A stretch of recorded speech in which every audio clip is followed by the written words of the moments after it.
If someone had told you 10 years ago that millions of Americans with full-time jobs, college degrees, and decent salaries would struggle to buy even an average home, many people would have laughed. Homeownership has always been viewed as one of the biggest milestones of the American dream. Work hard, save money, build your credit, and eventually buy a house. That formula worked for generations. But in 2026, that formula is breaking down. Across the United States, people who once believed they were financially secure are discovering that buying a home feels more impossible than ever. So, what actually changed?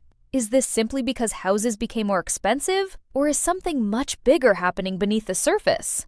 The answer is far more complicated than most headlines suggest. And once you understand the full picture, you'll realize that today's housing crisis isn't just about real estate. It's about the future of the American middle class. Many people immediately blame high mortgage rates, but that's only one piece of a much larger puzzle. Imagine trying to climb a staircase while someone keeps making each step taller. That's essentially what has happened to homebuyers. Home prices increased dramatically over the last several years, while financing costs also rose. Even families earning six-figure incomes are finding that monthly mortgage payments consume a much larger share of their income than previous generations ever faced. The challenge isn't simply buying a house anymore. It's keeping enough money left over to comfortably live after making the mortgage payment. What's even more surprising is that the housing market isn't behaving the way many economists expected. Normally, when interest rates increase, home prices tend to fall because fewer people can afford to buy. But this time, prices have remained relatively strong in many areas. Why? Because homeowners aren't selling. Millions of Americans locked in historically low mortgage rates several years ago. Selling their current home would often mean replacing a low monthly payment with a significantly higher one. Instead of moving, they're staying exactly where they are. That decision makes perfect financial sense for individual families, but collectively, it creates a serious shortage of homes available for everyone else. This shortage has another consequence that many people overlook. When fewer homes enter the market, buyers become more competitive. Even if overall demand slows, the limited supply prevents prices from falling very much. It's almost like trying to buy concert tickets when only a handful are available. The number of interested buyers doesn't have to be enormous for prices to remain high. Limited inventory alone can keep housing expensive far longer than many people expect. But affordability isn't only about the house itself. Consider everything else Americans pay for today. Grocery bills remain elevated compared to just a few years ago. Insurance premiums have climbed. Healthcare costs continue rising. Childcare expenses consume a growing portion of household budgets. Utility bills, transportation, and property taxes all demand a larger share of monthly income. When every essential expense becomes more expensive at the same time, saving for a down payment becomes dramatically harder. For millions of families, homeownership isn't delayed because they lack discipline. It's delayed because everyday life has become significantly more expensive. Another factor rarely discussed is the changing psychology of the housing market. During the pandemic housing boom, many buyers rushed into purchases out of fear that prices would continue climbing forever. Today, the opposite fear exists. Some buyers worry that prices might eventually decline, while others fear mortgage rates could remain elevated for years. This uncertainty causes hesitation. People aren't simply asking, "Can I buy?" They're asking, "Should I buy now or wait?"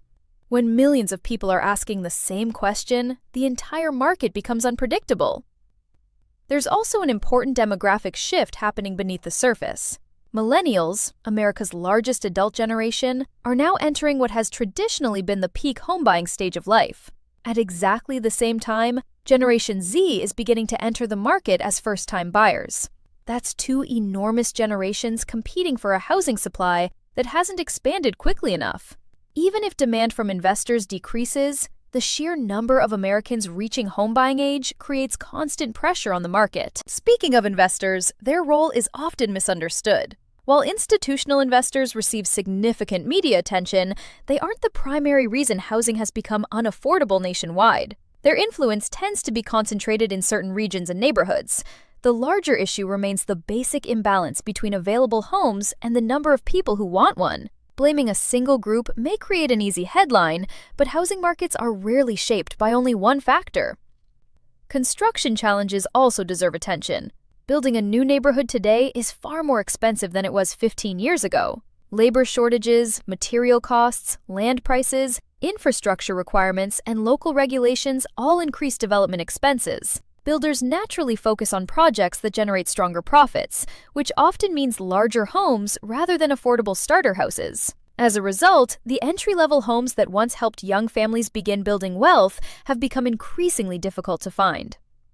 Geography has become another defining factor. The United States doesn't have one housing market. It has hundreds of local markets moving in different directions. Some cities continue attracting high-paying industries, bringing new residents faster than housing can be built. Other regions are experiencing slower growth and better affordability. Buyers who remain flexible about location may discover opportunities that simply don't exist in the nation's most expensive metropolitan areas. Technology has also changed expectations.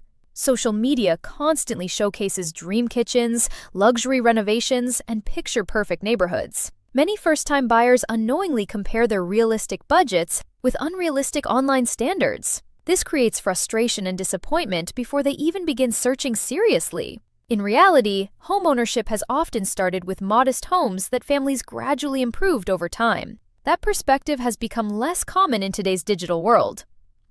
Looking forward, nobody can predict exactly what will happen next. Mortgage rates may gradually decline, but lower borrowing costs could attract even more buyers back into the market. More competition could once again place upward pressure on prices. On the other hand, if new construction accelerates and inventory improves over several years, affordability could slowly recover.